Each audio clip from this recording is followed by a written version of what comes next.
ماموں محترم المقام قابل احترام حضرت ڈاکٹر راشد ضیاء نعیمی اشرفی مدظ اللہ النورانی سے میں درخواست کر رہا ہوں کہ آپ آئیں اور اپنی زبانی صدائے دل کو رکھ کر ہم سامعین کو محسوس فرمائیں۔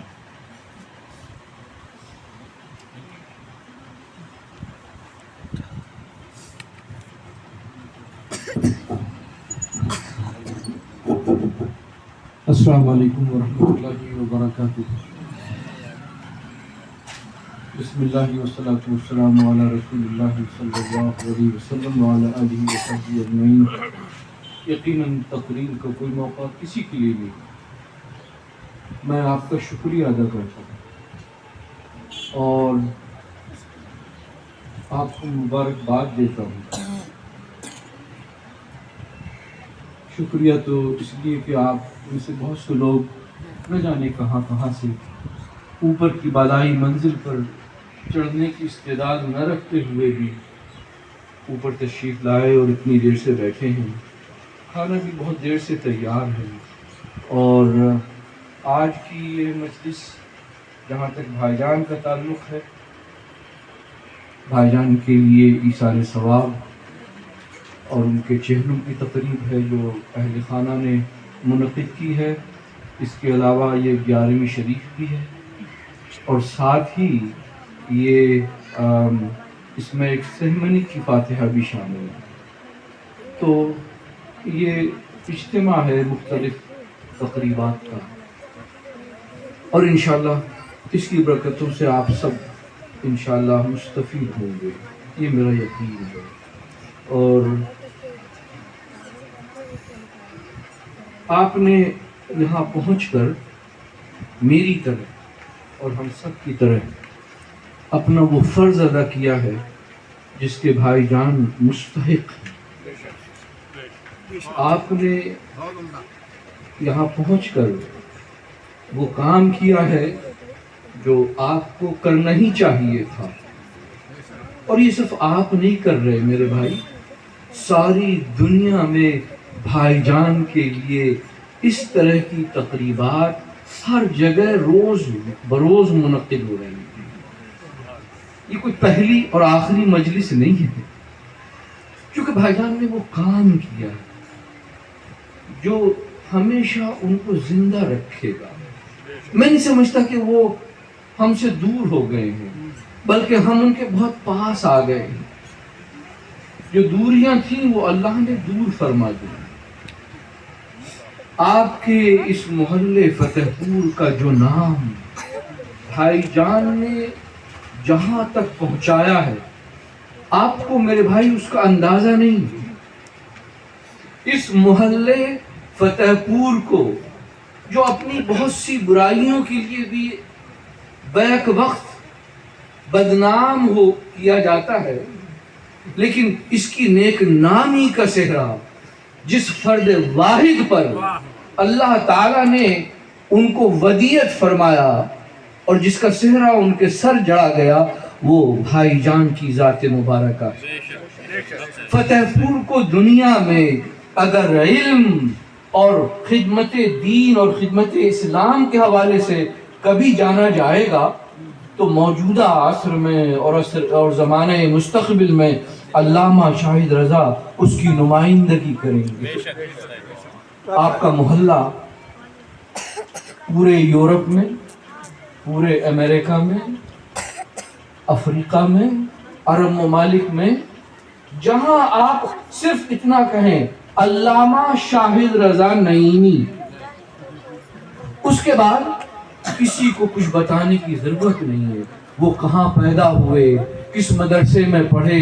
آپ کے مدرسے اشرفیہ کا تعارف